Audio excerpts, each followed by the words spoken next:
Assalamualaikum warahmatullahi wabarakatuh. Perkenalkan, nama saya Siti Hardiastuti Ridi Aswari dari Prodi Teknik Informatika dengan NIM 235333769. Ingin membuat tugas video dari mata kuliah jaringan komputer. Langsung saja, kali ini kita akan menjelaskan tentang protokol dan model. Di sini ada aturan. Dasar-dasar komunikasi. Jaringan bervariasi dalam ukuran, bentuk, dan fungsi. Jaringan dapat serumit perangkat yang terhubung melalui internet atau sederhana dua komputer yang terhubung langsung satu sama lain dengan satu kabel dan apapun di antaranya. Namun, sekedar memiliki koneksi fisik berkabel atau nirkabel antara perangkat akhir tidak cukup untuk memungkinkan komunikasi. Agar komunikasi terjadi, perangkat harus tahu bagaimana berkomunikasi. Orang-orang bertukar ide menggunakan berbagai metode komunikasi, namun semua metode komunikasi memiliki tiga elemen yang sama. Sumber pesan, pengirim. Sumber pesan adalah orang atau perangkat elektronik yang perlu mengirim pesan ke individu atau perangkat lain. Tujuan pesan, penerima. Tujuan menerima pesan dan menafsirkannya. Saluran. Terdiri dari media yang menyediakan jalur bagi pesan untuk berpindah dari sumber ke tujuan. Protokol komunikasi. Pengiriman pesan, baik melalui komunikasi tatap muka atau melalui jaringan, diatur oleh aturan yang disebut protokol. Protokol ini khusus untuk jenis metode komunikasi yang digunakan. Dalam komunikasi pribadi sehari-hari, aturan yang kita gunakan untuk berkomunikasi melalui satu media, seperti panggilan telepon, belum tentu sama dengan atau aturan untuk menggunakan media lain seperti mengirim surat. Proses pengiriman surat mirip dengan komunikasi yang terjadi dalam jaringan komputer. Analogi jaringan. Analogi. Sebelum berkomunikasi, mereka harus sepakat tentang cara berkomunikasi. Jika komunikasi dilakukan dengan suara, mereka harus terlebih dahulu sepakat tentang bahasa yang digunakan. Selanjutnya, ketika mereka memiliki pesan untuk dibagikan, mereka harus dapat memformat pesan tersebut dengan cara yang mudah dipahami. Jika seseorang menggunakan bahasa Inggris, tetapi struktur kalimatnya buruk, pesannya dapat dengan mudah disalahpahami. Masing-masing tugas ini menjelaskan protokol yang digunakan untuk mencapai komunikasi. Penetapan aturan. Sebelum berkomunikasi satu sama lain, individu harus menggunakan aturan atau kesepakatan yang ditetapkan untuk mengatur percakapan. Nah, pesannya seperti ini. Perhatikan, betapa sulitnya membaca pesan karena tidak diformat dengan benar. Pesan harus ditulis menggunakan aturan, misalnya protokol, yang diperlukan untuk komunikasi yang efektif. Contoh ini menunjukkan pesan yang sekarang diformat dengan benar atau bahasa dan tata bahasa. Protokol harus memperhitungkan persyaratan berikut untuk berhasil menyampaikan pesan yang dipahami oleh penerima. Pengirim dan penerima harus teridentifikasi. Bahasa dan tata bahasa umum, kecepatan dan waktu pengiriman, dan persyaratan konfirmasi atau pengakuan. Persyaratan protokol jaringan. Protokol yang digunakan dalam komunikasi jaringan memiliki banyak kesamaan sifat dasar ini. Selain mengidentifikasi sumber dan tujuan, protokol komputer dan jaringan menentukan rincian tentang bagaimana pesan dikirimkan melalui jaringan. Protokol komputer umum mencakup persyaratan berikut: pengkodean pesan, pemformatan dan enkapsulasi pesan, ukuran pesan, waktu pengiriman pesan, dan opsi pengiriman pesan. Pengkodean pesan. Salah satu langkah pertama untuk mengirim pesan adalah pengkodean. Pengkodean adalah proses mengubah informasi menjadi bentuk lain yang dapat diterima untuk pengiriman. Dekode membalikkan proses ini untuk menginterpretasikan informasi. Analoginya, bayangkan seorang menelepon seseorang teman untuk membahas detail tentang matahari terbenam yang indah. Untuk mengomunikasikan pesan, ia mengubah pikirannya ke dalam bahasa yang disepakati. Ia kemudian mengucapkan kata-kata menggunakan bunyi dan intonasi bahasa lisan yang menyampaikan pesan. Temannya mendengarkan deskripsi dan mengartikan bunyi untuk memahami pesan yang diterima. Pemformatan dan enkapsulasi pesan. Saat pesan dikirim dari sumber ke tujuan, pesan tersebut harus menggunakan format atau struktur tertentu. Format pesan bergantung pada jenis pesan dan saluran yang digunakan untuk menyampaikan pesan. Contoh umum yang mengharuskan format yang benar dalam komunikasi antar manusia adalah saat mengirim surat. Amplop berisi alamat pengirim dan penerima, masing-masing terletak di tempat yang tepat pada amplop. Jika alamat tujuan dan formatnya tidak benar, surat tidak akan terkirim. Proses penempatan satu format pesan surat di dalam format pesanan amplop disebut enkapsulasi. Denkapsulasi terjadi ketika proses dibalik oleh penerima dan surat dikeluarkan dari amplop. Ukuran pesan. Aturan komunikasi lainnya adalah ukuran pesan. Nah, saat orang berkomunikasi satu sama lain, pesan yang mereka kirim biasanya dipecah menjadi bagian-bagian atau kalimat yang lebih kecil. Kalimat-kalimat ini dibatasi ukurannya sesuai dengan apa yang dapat diproses oleh penerima pada satu waktu, seperti yang ditunjukkan pada gambar ini. Waktu pesan. Waktu pengiriman pesan juga sangat penting dalam komunikasi jaringan. Waktu pengiriman pesan meliputi hal-hal berikut, yaitu kontrol aliran. Ini adalah proses pengelolaan laju transmisi data. Kontrol aliran menentukan seberapa banyak informasi yang dapat dikirim dan kecepatan penyampaiannya. Misalnya, jika seseorang berbicara terlalu cepat, penerima mungkin akan kesulitan mendengar dan memahami pesannya. Dalam komunikasi jaringan, ada protokol jaringan yang digunakan oleh perangkat sumber dan tujuan untuk menegosiasikan dan mengelola aliran informasi. Batas waktu respon. Jika seseorang mengajukan pertanyaan dan tidak mendengar respon dalam jangka waktu yang dapat diterima, orang tersebut berasumsi bahwa tidak ada jawaban yang bereaksi sesuai dengan itu. Orang tersebut dapat mengulang pertanyaan atau melanjutkan percakapan. Host pada jaringan menggunakan protokol jaringan yang menentukan berapa lama harus menunggu responnya dan tindakan apa yang harus diambil jika batas waktu respon terjadi. Metode akses. Ini menentukan kapan seseorang dapat mengirim pesan. Nah, untuk melihat animasi dua orang berbicara pada saat yang sama, kemudian terjadi tabrakan informasi dan keduanya harus mundur dan memulai lagi. Demikian pula ketika perangkat ingin mengirim pada LAN, nirkabel, kartu antarmuka, jaringan NIC, WLAN harus menentukan apakah media nirkabel tersedia. Opsi pengiriman. Satu pesan dapat disampaikan dengan berbagai cara. Nah, terkadang seseorang itu ingin menyampaikan informasi kepada satu orang saja. Di lain waktu, orang tersebut mungkin perlu mengirimkan informasi kepada sekelompok orang pada saat yang sama atau bahkan kepada semua orang di area yang sama. Catatan tentang ikon node. Dokumen dan topologi jaringan seringkali merepresentasikan jaringan dan perangkat akhir menggunakan ikon simpul. Nah, simpul ini biasanya direpresentasikan sebagai lingkaran. Nah, gambar ini menunjukkan perbandingan tiga opsi pengiriman yang berbeda menggunakan ikon simpul, bukan ikon komputer. Seperti ini. Periksa pemahaman. Selanjutnya, tinjauan umum protokol jaringan. Anda tahu kan bahwa agar perangkat akhir dapat berkomunikasi melalui jaringan, setiap perangkat harus mematuhi serangkaian aturan yang sama. Aturan-aturan ini disebut protokol dan memiliki banyak fungsi dalam jaringan. Topik ini memberi Anda gambaran umum tentang protokol jaringan. Protokol jaringan menentukan format umum dan serangkaian aturan untuk bertukar pesan antar perangkat. Protokol diimplementasikan oleh perangkat akhir dan perangkat perantara dalam perangkat lunak, perangkat keras, atau keduanya. Setiap protokol jaringan memiliki fungsi format dan aturannya sendiri untuk komunikasi. Di sini ada tabel, ada protokol komunikasi jaringan. Protokol ini memungkinkan dua perangkat atau lebih untuk berkomunikasi melalui satu atau lebih jaringan. Keluarga teknologi Ethernet melibatkan berbagai protokol seperti IP, Transmission Control Protocol, Hypertext Transfer Protocol, dan masih banyak lagi. Protokol mengamankan data untuk menyediakan autentifikasi, integritas data, dan enkripsi data.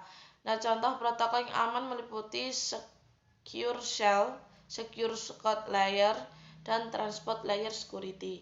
Protokol memungkinkan router untuk bertukar informasi rute, membandingkan informasi jalur, dan kemudian memilih jalur terbaik ke jaringan tujuan. Kontrol protokol routing meliputi Open Touchpad, First, dan Border Gateway Protocol. Protokol digunakan untuk mendeteksi perangkat atau layanan secara otomatis. Nah, contoh protokol penemuan layanan meliputi Dynamic Host Configuration Protocol atau DHCP yang menemukan layanan untuk alokasi alamat IP dan Domain Name System atau DNS yang digunakan untuk melakukan penerjemahan nama ke alamat IP. Apa sih fungsi protokol jaringan? Nah, protokol komunikasi jaringan bertanggung jawab atas berbagai fungsi yang diperlukan untuk komunikasi jaringan antara perangkat akhir. Misalnya pada gambar bagaimana komputer mengirim pesan melalui beberapa perangkat jaringan ke server. Komputer dan perangkat jaringan menggunakan protokol yang disepakati untuk berkomunikasi. Nah, di sini cara mengatasinya. Ini mengidentifikasi pengirim dan penerima pesan yang dituju menggunakan skema pengalamatan yang ditentukan. Contoh protokol yang menyediakan pengalamatan meliputi Ethernet, IPv4, dan IPv6. Keandalannya, fungsi ini menyediakan mekanisme pengiriman terjadi jika pesan hilang atau rusak saat dikirim. TCP menyediakan pengiriman terjamin. Kontrol aliran. Nah, fungsi ini memastikan bahwa data mengalir pada kecepatan yang efisien antara dua perangkat yang berkomunikasi. TCP menyediakan layanan kontrol aliran. Pengurutan. Fungsi ini memberi label unik pada setiap segmen data yang dikirim. Perangkat penerima menggunakan informasi pengurutan untuk menyusun kembali informasi dengan benar. Ini berguna jika segmen data hilang, tertunda, atau diterima tidak berurutan. TCP menyediakan layanan pengurutan. Deteksi kesalahan. Fungsi ini digunakan untuk menentukan apakah data rusak selama transmisi.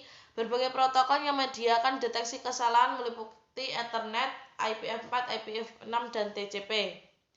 Antarmuka aplikasi. Fungsi ini berisi informasi yang digunakan untuk komunikasi antar proses antara aplikasi jaringan. Misalnya, saat mengakses halaman web, protokol HTTP atau HTTPS digunakan untuk berkomunikasi antara proses web client dan server.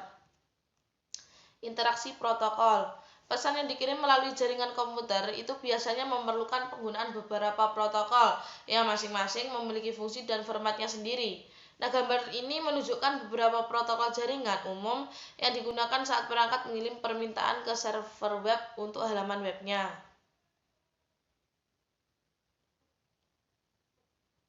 Nah, di sini ada HTTP. Nah, protokol ini mengatur cara server web dan klien web berinteraksi.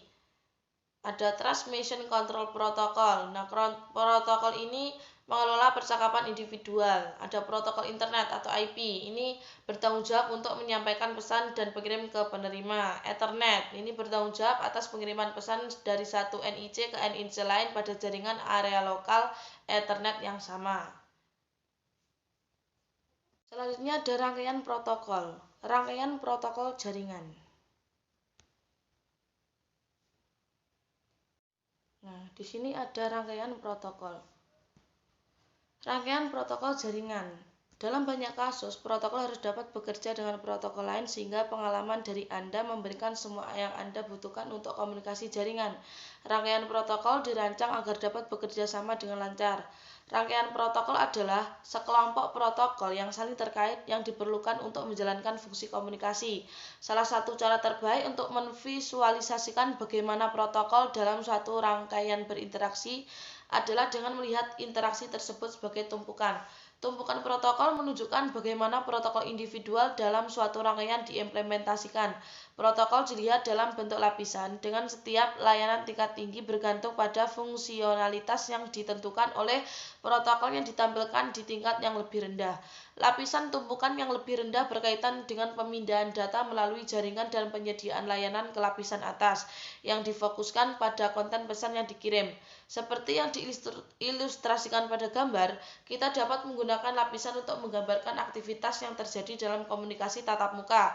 Nah, di bagian bawah terdapat lapisan fisik, tempat dua orang dengan suara mengucapkan kata-kata dengan lantang. Di bagian tengah terdapat lapisan aturan yang menetapkan persyaratan komunikasi, termasuk bahasa yang harus dipilih. Di bagian atas terdapat lapisan konten, tempat konten komunikasi benar-benar diucapkan. Nah, rangkaian protokol adalah sekumpulan aturan yang bekerja sama untuk membantu memecahkan suatu masalah. Evolusi rangkaian protokol.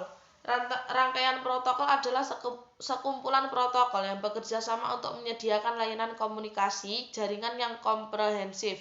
Sejak tahun 1970-an, telah ada beberapa rangkaian protokol yang berbeda. Beberapa dikembangkan oleh organisasi standar dan yang lainnya dikembangkan oleh berbagai vendor. Selama evolusi komunikasi jaringan dan internet, ada beberapa rangkaian protokol yang saling bersaing seperti yang ditunjukkan pada gambar ini. Di sini ada Internet Protocol Suite atau TCP. Ini adalah protokol yang paling umum dan relevan yang digunakan saat ini. Ada protokol Open System Interconnection atau OSI. Itu adalah sekumpulan protokol yang dikembangkan bersama pada tahun 1977 oleh International Organization for Standardization dan International Telecommunication Union. Apple-TREX, rangkaian protokol MIC-Apple INC. Novel Network, rangkaian protokol dan sistem operasi jaringan milik sendiri yang berumur pendek yang dikembangkan oleh Novel IN. Contoh protokol TCP atau IP. Protokol TCP atau IP tersedia untuk lapisan aplikasi, transportasi, dan internet. Tidak ada protokol TCP atau IP di lapisan akses jaringan. Protokol LAN, lapisan akses jaringan yang paling umum adalah protokol Ethernet dan WLAN. Protokol lapisan akses jaringan bertanggung jawab untuk mengirimkan paket IP melalui media fisik. Gambar ini menunjukkan contoh 3 protokol yang digunakan untuk mengirim paket antara peramban web, host, dan server web. HTTP, TCP, dan IP adalah protokol TCP atau IP yang digunakan. Nah, pada lapisan akses jaringan Ethernet ini digunakan dalam contoh tersebut. Namun, ini juga bisa berubah standar nirkabel seperti WLAN atau layanan seluler. Rangkaian protokol. Saat ini rangkaian protokol TCP atau IP mencakup banyak protokol dan terus berkembang untuk mendukung layanan baru. Nah, ini beberapa protokol yang paling populer. Rangkaian protokol standar terbuka dan rangkaian protokol berbasis standar. Lapisan aplikasi, sistem nama DNS. Nah, sistem nama domain ini menerjemahkan nama domain seperti cisco.com menjadi alamat IP. Konfigurasi host, DHCP F4. Protokol konfigurasi host dinamis untuk IP F4. DHCP F6. Protokol konfigurasi host dinamis untuk IP F6. Status Address Auto Configuration, metode yang memungkinkan perangkat memperoleh informasi pengalaman IPv6 tanpa menggunakan server DHCP F6. Email, SMT, Simple Mail Transfer Protocol, memungkinkan klien untuk mengirim email ke server email dan memungkinkan server untuk mengirim email ke server lain. POP3, Pop Office Protocol versi 3, memungkinkan klien untuk mengambil email dari server email dan mengunduh email ke aplikasi email lokal klien. IMAP, Internet Message Access Protocol, memungkinkan klien untuk mengakses email yang tersimpan di server email sekaligus mengelola email di server. Pemindahan bekas. FTP, File Transfer Protocol, ini menetapkan aturan yang memungkinkan pengguna pada satu host untuk mengakses dan mentransfer file ke dan dari host lain melalui jaringan. FTP adalah protokol pengiriman file yang andal, berorientasi koneksi dan diakui. SFTP, protokol transfer berkas SH, sebagai perluasan dari protokol Secure Shell. Ini digunakan untuk membuat sesi transfer berkas yang aman, yang mana transfer berkas tersebut dienkripsi. SSH adalah metode untuk login jarak jauh yang aman yang biasanya digunakan untuk mengakses baris perintah suatu perangkat. TFTP, Trivial File Transfer Protocol. Nah, protokol transfer file yang sederhana ini tanpa koneksi dan pengiriman file tanpa pemberitahuan dan dengan upaya terbaik. Protokol ini menggunakan sedikit overhead daripada FTP. Web dan layanan web, HTTP, HTTPS, dan REST. Proses komunikasi TCP atau IP.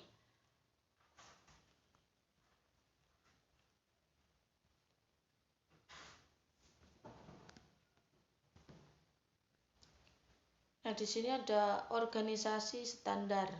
Standar terbuka. Saat membeli bahan baru untuk mobil, ada banyak produsen yang dapat Anda pilih. Masing-masing produsen akan memiliki setidaknya satu jenis ban yang sesuai dengan mobil Anda. Itu karena industri otomotif menggunakan standar saat membuat mobil. Begitu pula dengan protokol. Karena ada banyak produsen komponen jaringan yang berbeda, semuanya harus menggunakan standar yang sama. Dalam jaringan, standar dikembangkan oleh organisasi standar internasional. Standar terbuka mendorong interoperabilitas, persaingan, dan inovasi. Standar terbuka juga menjamin bahwa tidak ada satupun produk perusahaan yang dapat memonopoli pasar atau memiliki keuntungan yang tidak adil atas pesaingnya. Nah, contoh yang bagus adalah saat membeli router nirkabel untuk rumah, ada banyak pilihan berbeda yang tersedia dari berbagai vendor, yang semuanya menggabungkan protokol standar seperti IPv4, IPv6, DHCP, Select, Ethernet, dan 802.11 wireless LAN. Standar terbuka ini juga memungkinkan klien yang menjalankan sistem operasi Apple OS X untuk mengunduh halaman web dari server web yang menjalankan sistem operasi Linux.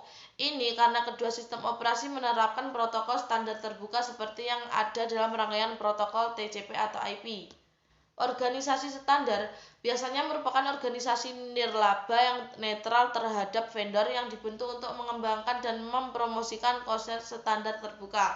Organisasi ini penting dalam menjaga internet terbuka dengan spesifikasi dan protokol yang dapat diakses secara bebas yang dapat diterapkan oleh vendor manapun. Suatu organisasi standar dapat menyusun seperangkat aturan secara mandiri atau, dalam kasus lain, dapat memilih protokol milik sendiri sebagai dasar standar. Jika protokol milik sendiri digunakan, biasanya hal itu melibatkan vendor yang membuat protokol tersebut. Ini menunjukkan logo untuk setiap organisasi standar. Standar internet. Berbagai organisasi memiliki tanggung jawab berbeda untuk mempromosikan dan membuat standar untuk internet dan protokol TCP atau IP. Nah, ini contoh gambar menampilkan organisasi standar yang terlibat dalam pengembangan dan dukungan internet. Internet Society (ISOC), Internet Architecture Board, Internet Engineering Task Force, Internet Research Task Group. Ini menunjukkan organisasi standar yang terlibat dalam pengembangan dan dukungan TCP, IP, dan termasuk IANA dan ICANN.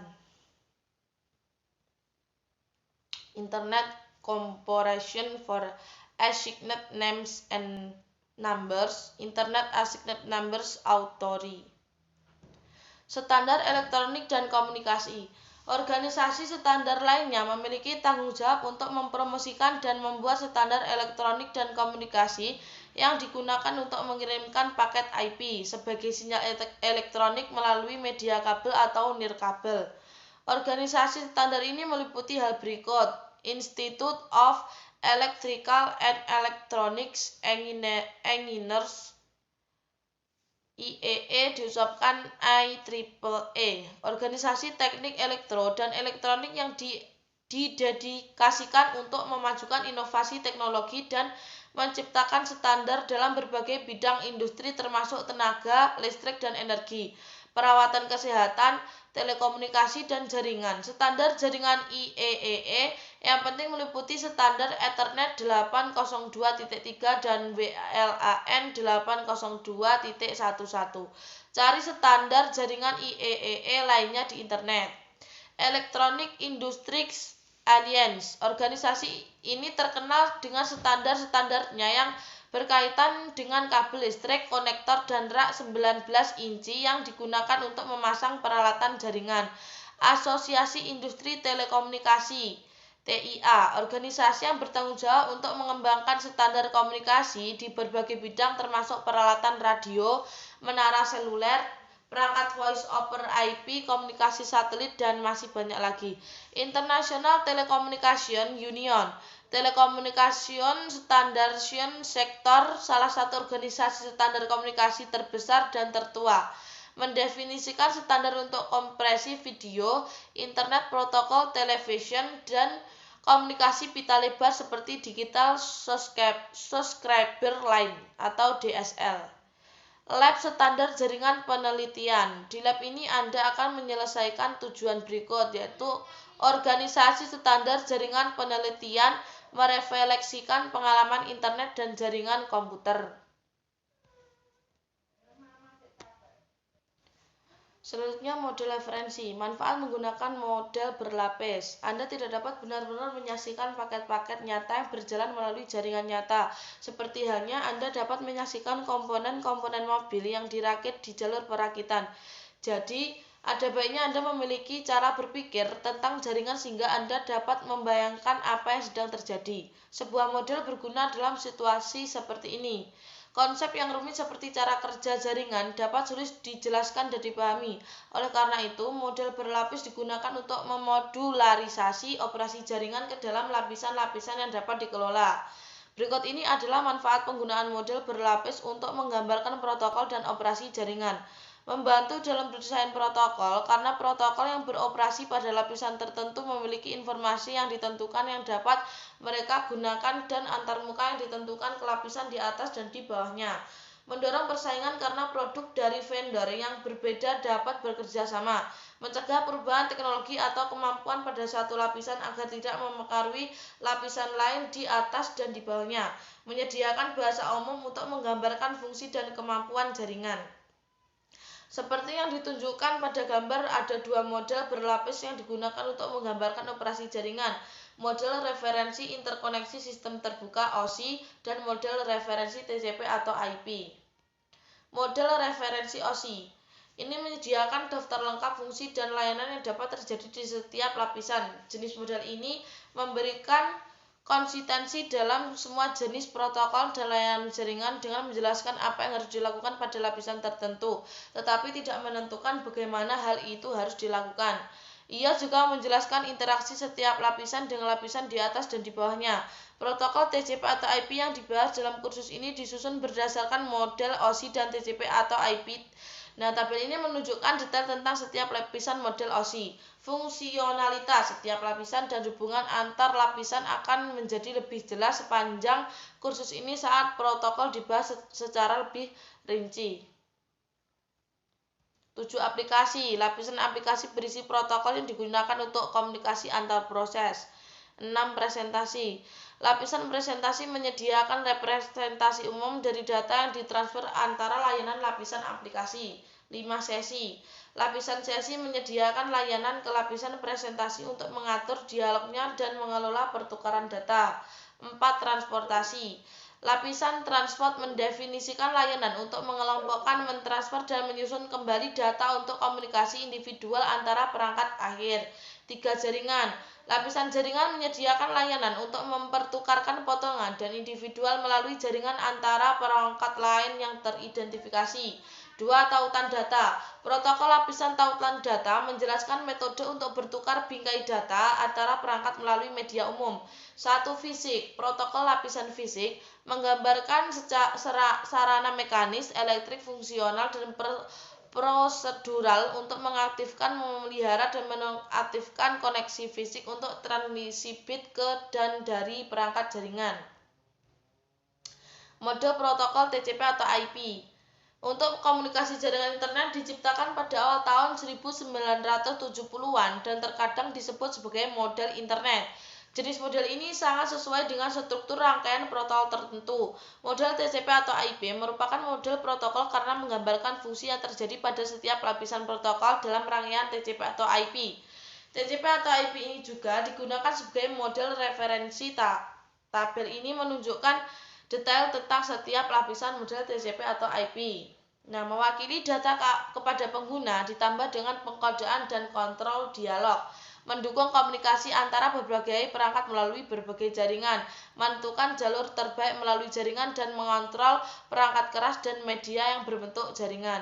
Definisi standar dan protokol TCP atau IP dibahas dalam forum publik dan didefinisikan dalam serangkaian RVJ, IETF, yang tersedia untuk umum. RFC ditulis oleh teknisi jaringan dan dikirim ke anggota IETF lainnya untuk mendapatkan komentar. Perbandingan model OSI dan TCP atau IP. Protokol yang menyusun rangkaian protokol TCP atau IP juga dapat dijelaskan dalam bentuk model referensi OSI. Dalam model OSI, lapisan akses jaringan dan lapisan aplikasi dari model TCP atau IP dibagi untuk menjelaskan fungsi-fungsi terpisah yang harus terjadi pada lapisan-lapisan ini. Pada lapisan akses jaringan, rangkaian protokol TCP atau IP tidak menentukan protokol mana yang akan digunakan saat melakukan transmisi melalui media fisik. Rangkaian protokol tersebut hanya menjelaskan serah terima dari lapisan internet ke protokol jaringan fisik. Lapisan OSI 1 dan 2 membahas prosedur yang diperlukan untuk mengakses media dan sarana fisik untuk mengirim dan data melalui jaringan.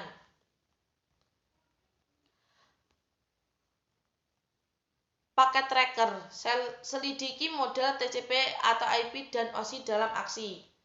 Saat data bergerak melalui jaringan, data tersebut dipecah menjadi bagian-bagian yang lebih kecil dan diidentifikasi sehingga bagian-bagian tersebut dapat disatukan kembali saat tiba di tujuan. Setiap bagian diberi nama tertentu dan berkaitan dengan lapisan tertentu dari model TCP atau IP dan OSI. Nama yang diterapkan disebut unit data protokol. Dengan menggunakan model simulasi paket tracker, Anda dapat melihat setiap lapisan dan PDU terkait. Langkah-langkah berikut memandu pengguna melalui proses meminta halaman web dari server web dengan menggunakan aplikasi peramban web yang tersedia di PC klien. Meskipun banyak informasi yang ditampilkan akan dibahas lebih rinci nanti, ini adalah kesempatan untuk mengeksplorasi fungsionalitas paket tracker dan memvisualisasikan proses enkapsulasi. Enkapsulasi data, segmentasi pesan. Mengetahui model referensi OSI dan model protokol TCP atau IP akan berguna saat Anda mempelajari tentang bagaimana data dienkapsulasi saat data tersebut bergerak melalui jaringan. Hal ini tidak semudah mengirim surat fisik melalui sistem surat. Secara teori, komunikasi tunggal seperti video atau pesan email dengan banyak lampiran besar dan dapat dikirim melalui jaringan ke sumber ketujuan sebagai satu aliran bit yang besar dan tak terputus. Namun, hal ini akan menimbulkan masalah bagi perangkat lain yang perlu menggunakan saluran atau tautan komunikasi yang sama. Aliran data yang besar ini akan mengakibatkan penundaan yang signifikan. Lebih jauh, jika ada tautan dalam infrastruktur jaringan yang saling terhubung yang gagal selama transmisi, pesan lengkap akan hilang dan harus dikirim ulang secara penuh. Pendekatan yang lebih baik adalah menjadi data menjadi bagian-bagian yang lebih kecil dan lebih mudah dikelola untuk dikirim melalui jaringan. Segmentasi adalah proses membagi aliran data menjadi unit-unit yang lebih kecil untuk transmisi melalui jaringan. Segmentasi diperlukan karena jaringan data menggunakan rangkaian protokol TCP atau IP untuk mengirim data dalam paket-paket IP individual. Setiap paket dikirim secara terpisah, mirip dengan mengirim surat panjang sebagai serangkaian kartu pos individual. Paket-paket yang berisi segmen-segmen untuk tujuan yang sama dapat dikirim melalui jalur yang berbeda. Hal ini menyebabkan segmentasi pesan memiliki dua manfaat untuk meningkatkan kecepatan dan meningkatkan efisiensi. Pengurutan. Tantangan dalam menggunakan segmentasi dan multiplexing untuk mengirimkan pesan melalui jaringan adalah tingkat kerumitan yang ditambahkan ke dalam proses tersebut. Bayangkan, jika Anda harus mengirim surat setebal 100 halaman, tetapi setiap amplop hanya dapat memuat 1 halaman. Oleh karena itu diperlukan 100 amplop dan setiap amplop harus diberi alamat secara terpisah. Ada kemungkinan bahwa surat setebal 100 halaman dalam 100 amplop yang berbeda akan sampai dalam keadaan tidak berurutan. Akibatnya, informasi dalam amplop harus menyertakan nomor urut untuk memastikan bahwa penerima dapat menyusun kembali halaman-halaman tersebut dalam urutan yang benar.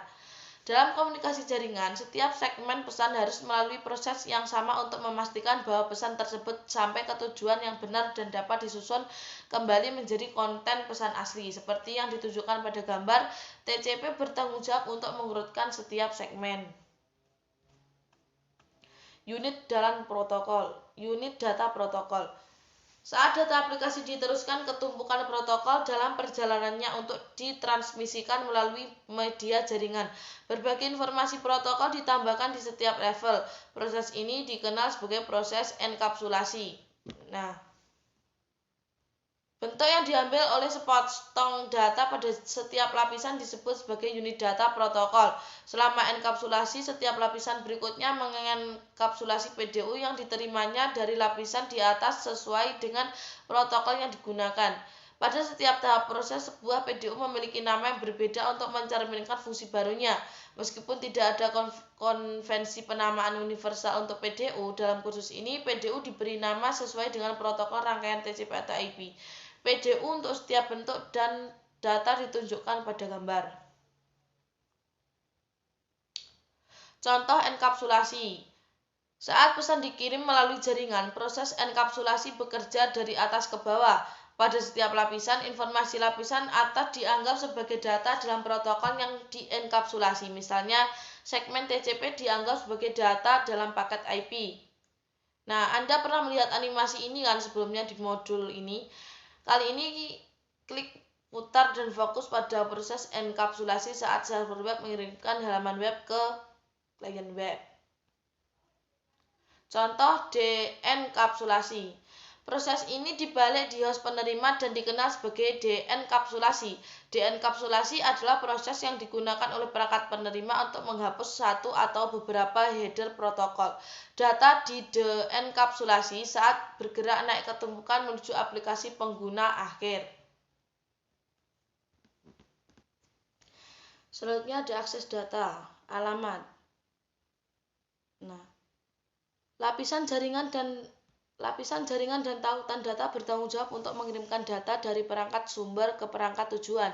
Seperti yang ditunjukkan pada gambar, protokol di kedua lapisan berisi alamat sumber dan tujuan, tetapi alamatnya memiliki tujuan yang berbeda. Alamat dan tujuan lapisan jaringan bertanggung jawab untuk mengirimkan paket IP dari sumber asli ke tujuan akhir yang mungkin berada di jaringan yang sama atau jaringan jarak jauh. Alamat sumber dan tujuan lapisan tautan data bertanggung jawab untuk mengirimkan bingkai tautan data dari satu kartu antarmuka jaringan lain pada jaringan yang sama.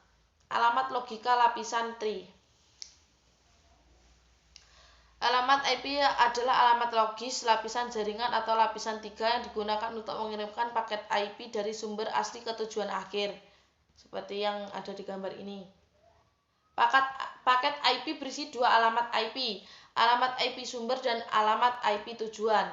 Alamat IP menunjukkan alamat IP sumber asli dan alamat IP tujuan akhir. Hal ini berlaku baik jika sumber dan tujuan berada di jaringan IP yang sama atau jaringan IP yang berbeda. Alamat IP dua bagian jaringan IPv4 atau awalan IPv6 dan bagian host IPv4 atau ID antarmuka IPv6. Perangkat di jaringan yang sama. Dalam contoh ini, kita memiliki komputer klien PC1 yang berkomunikasi dengan server FTP pada jaringan IP yang sama. Alamat IPv4 sumber, alamat IPv4 perangkat pengirim komputer klien PC1 192.168.1.1.110. Alamat IPv4 tujuan, alamat IPv4 perangkat penerima server FTP 192.168.1.9. Peran alamat lapisan data link jaringan IP yang sama. Bila pengirim dan penerima paket IP berada di jaringan yang sama, bingkai tautan data dikirim langsung ke perangkat penerima. Pada jaringan Ethernet, alamat tautan data dikenal sebagai alamat Ethernet Media Access Control (MAC) seperti yang disorot dalam gambar. Nah, alamat MAC tertanam secara fisik pada NIC Ethernet. Alamat MAC sumber ini adalah alamat tautan data atau alamat MAC Ethernet dari perangkat yang mengirim bingkai tautan data dengan paket IP yang dienkapsulasi. Nah, alamat MAC tujuan, bila perangkat penerima berada di jaringan yang sama dengan perangkat pengirim ini adalah tautan data perangkat penerima. Frame dengan paket IP yang dienkapsulasi sekarang dapat ditransmisikan dari PC1 langsung ke server FTP. Perangkat pada jaringan jarak jauh. Peran alamat lapisan jaringan dan alamat lapisan tautan data saat perangkat berkomunikasi dengan perangkat lain di jaringan jarak jauh.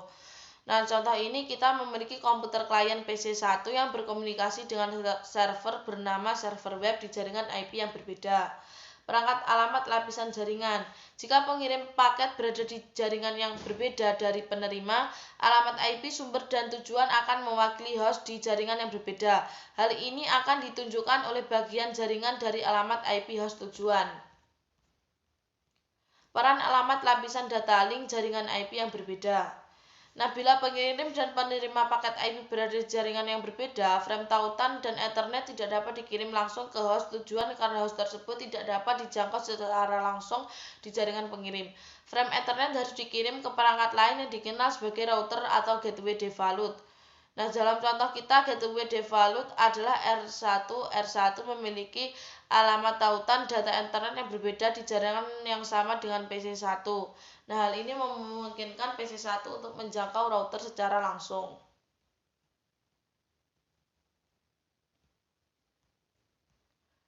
Frame Ethernet dengan paket IP yang dienkapsulasi kini dapat dikirimkan ke R1.R1 meneruskan paket ke tujuan web server. Ini dapat berarti bahwa R1 meneruskan paket ke router lain atau langsung ke web server jika tujuannya berada di jaringan yang terhubung ke R1. Nah, penting untuk mengonfigurasi alamat IP gateway default pada setiap host di jaringan lokal. Semua paket ke tujuan di jaringan jarak jauh dikirim ke gateway default. Alamat MAC, Ethernet, dan gateway default dibahas lebih rinci dalam modul lainnya. Alamat tautan data. Alamat fisik layer 2. Tautan data memiliki peran yang berbeda. Tujuan dari alamat tautan data adalah untuk mengirimkan bingkai tautan data dari satu antarmuka jaringan ke antarmuka jaringan lain pada jaringan yang sama.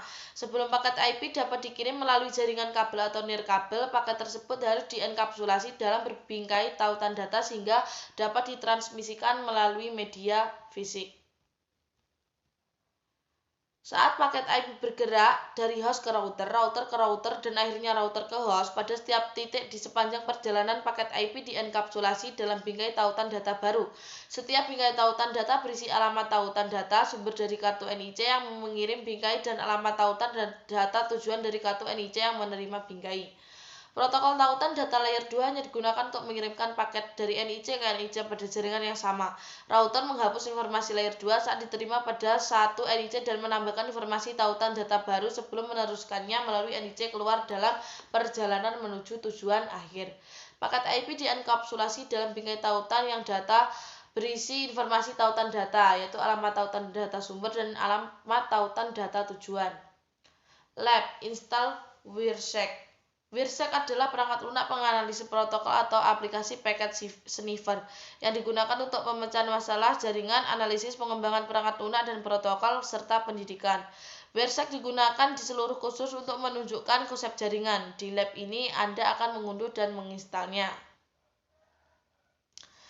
Lab menggunakan Wireshark untuk melihat lalu lintas jaringan. Ini Anda akan menggunakan Wireshark untuk menangkap dan menganalisis lalu lintas. Sekian yang dapat saya sampaikan. Bila ada salah kata, mohon maaf. Wassalamualaikum warahmatullahi wabarakatuh.